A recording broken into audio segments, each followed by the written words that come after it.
Tudo bem? Meu nome é Ricardo Almeida Abdala, eu sou professor associado da Fundação Dom Cabral e estou aqui para falar com vocês a respeito de uma disciplina chamada Design Organizacional.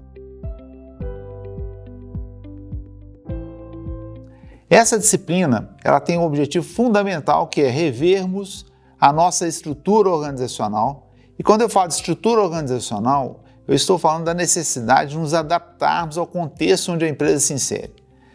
Esse contexto nos leva a repensarmos os nossos sistemas de autoridade, de responsabilidade, de comunicação, nossos serviços, nossos processos, a nossa estrutura. Pegando como exemplo, a pandemia, nós vimos que o contexto ele impõe às organizações uma necessidade de ter uma nova dinâmica. E quando a gente fala de dinâmica, a gente tem que pensar que essa dinâmica não vai parar. Nós começamos agora, como exemplo, na pandemia, que impôs a mudança, mas a dinâmica do nosso ambiente hoje ela é irrefutável. Se nós pararmos para avaliar os desenhos das organizações, eles não podem mais ser feitos a caneta, eles devem ser feitos a lápis, porque dentro do contexto, o contexto muda, o desenho muda, o negócio muda, o modelo de negócios muda, as necessidades dos nossos clientes mudam. Então, se nós pararmos para avaliar em termos de contexto, eu falo do ambiente geral ou macroambiente, Nós estamos falando de fatores políticos, econômicos, sociais, tecnológicos, ambientais, legais, naturais e epidemiológicos, como a gente teve agora recentemente na pandemia. Quando eu falo de ambiente setorial, eu estou falando de concorrentes, novos entrantes, produtos substitutos, fornecedores, clientes. Então eu tenho que parar para avaliar que essa dinâmica, tanto do macroambiente quanto do ambiente setorial, ela impõe à organização uma flexibilidade, uma agilidade muito maior do que nós tínhamos alguns anos atrás. Então, esse advento faz com que as organizações tenham que repensar, se a gente pensar em termos de estrutura organizacional, a maneira como ela se organiza. Então, pode ser que as funções que eu tinha anteriormente, elas não sejam mais úteis nesse ambiente dinâmico. Pode ser que aquelas funções, como elas se organizavam dentro da empresa, elas não sejam mais adequadas, vou ter que repensar isso. A título de exemplo, nós podemos falar de um restaurante. Quando eu falo de um restaurante à la carte, ele tinha um processo que era um processo comercial por encomenda. Na medida em que veio a pandemia, ele teve que repensar o processo dele para um processo industrial para conseguir atender em tempo hábil a necessidade do novo cliente dele que vai pedir via delivery. Então, esse processo ele tem que ser ágil. Algumas empresas não conseguem se adaptar e elas acabam quebrando no mercado. Então, eu estou falando de um exemplo, mas qualquer exemplo que se adeque, vamos pensar em marketplace, vamos pensar na indústria, vamos pensar no varejo, Todos esses segmentos têm que se readaptar.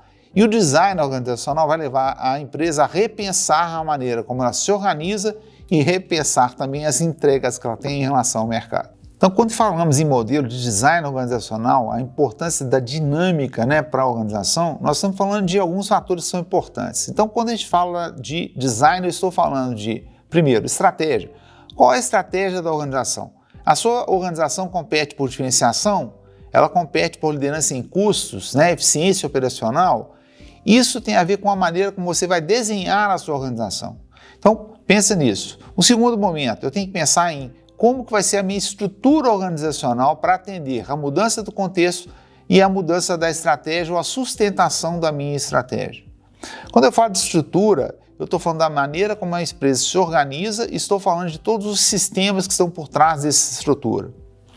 Então, quando eu falo de estrutura, todas as vezes que eu mudo a minha estrutura, eu mudo também o meu sistema de responsabilidade, autoridade, comunicação e assim por diante. 3. Além de eu mudar a minha estrutura, a minha estratégia, eu também tenho que repensar os meus processos internos. Então, a gente tem alguns exemplos importantes, Quando a gente fala hoje de marketplace, é fundamental para o varejo rever os seus processos de negócio. Então, a maneira como eu fazia anteriormente, comprava de um fabricante ou um distribuidor, colocava na minha loja, o meu cliente vinha à minha loja, comprava e levava para a sua casa, esse processo foi encurtado. Os elos da cadeia de valor foram encurtados. Então eu tenho que repensar o meu processo de maneira que eu dê acesso ao meu cliente aos produtos e serviços da maneira mais cômoda para ele e que eu consiga garantir para ele um nível de entrega de valor que não é só mais concentrado no produto, mas também nos serviços. Então, além disso, eu tenho que pensar, se eu vou mudar o meu processo, eu tenho que começar a pensar em pessoas, que pessoas eu preciso não só hoje, mas também no futuro, para garantir que a minha entrega de valor seja consistente, que seja permanente, que seja perene. Então, eu tenho que pensar em pessoas. Quando eu falo em pessoas, eu tenho que pensar que essas pessoas têm que se sentir motivadas, né? Têm que se sentir incentivadas a me ajudar a entregar a proposta de valor. Quando eu falo de incentivar, eu estou falando de recompensas. Quando eu falo de recompensas, eu estou falando de recompensas financeiras e recompensas do ponto de vista psicológico. Então eu tenho que pensar, qual é o meu modelo de remuneração? Esse modelo de remuneração está adequado ao mercado? Esse modelo de remuneração garante que as pessoas vão continuar trabalhando comigo? Garante que as pessoas estão felizes e por isso elas vão fazer esforço para fazer a melhor entrega da minha proposta de valor? Que competências essas pessoas têm hoje e que competências elas precisam ter para garantir que eu vou continuar entregando valor para os meus clientes? Então, esses são alguns pontos que a gente tem que pensar quando eu falo de design organizacional, tá? Esse modelo foi inspirado de um autor chamado Galbraith, que desenhou o que a gente chama de estrela, né? Um modelo estrela. Durante o processo de revisão do design organizacional, as empresas podem cometer alguns erros. Cuidados que vocês devem ter. Primeiro, nem sempre eu posso entrar com um modelo já adequado à empresa. Eu tenho que pensar que quando eu mexo no desenho organizacional, design organizacional, eu tenho que pensar em cultura da empresa, né? O ciclo de vida da organização, em que momento que essa empresa está, a maneira como ela gerencia o seu negócio, como é que ela se organiza, quantos anos ela tem. Eu tenho que pensar que tem um contexto em torno da empresa, né? Tem uma cultura em torno da empresa que não posso pegar qualquer design ou qualquer modelo. Eu tenho que pegar aquele modelo que é adequado ao momento que a empresa está vivendo. Então, pensem muito nisso. Alguns erros que as empresas cometem, né, em cima desse processo. Se eu pego o varejo e falo, agora eu vou sair do meu modelo de varejo atual e vou partir para o marketplace, tá? Você se organizou para isso? Você tem sua cadeia de valor alinhada a isso? Os seus processos estão alinhados a isso? Por quê? É uma mudança de conceito importante, né? Se a gente parar para pensar, vou partir para um delivery. Eu tenho que ter uma logística adequada, eu tenho que ter um modelo adequado de entrega, as pessoas que vão fazer a entrega têm que saber lidar com o meu cliente final. Então não é o meu cliente que vem buscar, agora eu vou entregar, mudou o modelo.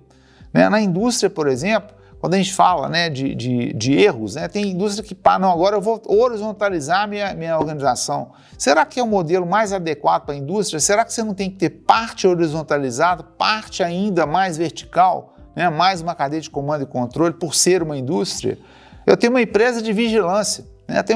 A empresa de vigilância, eu não posso chegar e falar, não, agora eu vou horizontalizar, horário flexível, né? Eu tenho que ter os ajustes necessários. Então, muito cuidado, né, com o modismo ou com a necessidade de se adequar em relação a outras empresas, né? Cada empresa vai encontrar o seu modelo dentro da sua cultura, dentro do seu momento, e de maneira que isso possa ajudar a empresa a se sustentar e continuar sendo sustentável ao longo dos anos. Então, muito cuidado com os erros. Na prestação de serviço ainda é mais comum, porque na prestação de serviço os ajustes são mais fáceis de serem feitos porque você não tem máquina, você não tem matéria-prima, etc, etc. Então, a probabilidade de erro aumenta muito. Então, muito cuidado na hora de fazer um ajuste, principalmente porque o modelo de design organizacional para serviços, ele é calcado, ele é sustentado por pessoas.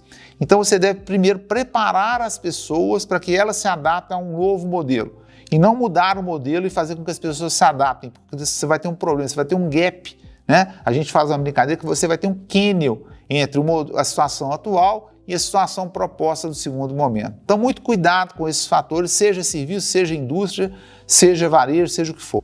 Temos ouvido muito falar sobre os modelos ágeis, né? Os modelos ágeis, eles são calcados em algumas coisas importantes, como as empresas são mais horizontais, as empresas toleram mais os erros honestos, né? As empresas têm uma comunicação mais fluida, as empresas têm uma dinâmica de gestão dos processos mais aberta, mais autônoma. Então a gente vem ouvindo falar muito em OKRs, né, que são os indicadores voltados, os principais indicadores voltados para a gestão do negócio. A gente tem ouvido falar também no modelo de Scrum, né? Ou seja, a maneira como você organiza suas entregas é por meio de sprints, ou seja, a cada semana você tem uma entrega e aí você vai acompanhar as entregas de curto prazo. Mesmo que haja erros, as entregas têm que acontecer no curto prazo para que elas possam ser reavaliadas, e aí volta a questão do erro honesto, né? A empresa tem que ter tolerância a erros honestos. Então isso é muito importante a gente dizer. Então as empresas que são ágeis são aquelas empresas que identificam a oportunidade, desenvolvem o produto ou serviço e colocam esse produto imediatamente no mercado. Então essa janela de oportunidade já tem que ser aproveitada. O exemplo da pandemia é um exemplo bem próximo para a gente, né, que a gente tem que pensar muito sobre isso. Então, as empresas que souberam identificar as oportunidades, adequar seus processos, né, ter uma agilidade em identificar e formatar novos produtos e serviços, conseguiram aproveitar essa oportunidade, apesar de não ter muitas perdas, etc., mas era ainda uma oportunidade de negócio. Então, muito obrigado, espero que a gente tenha esclarecido algumas dúvidas sobre design organizacional e espero vê-los em breve.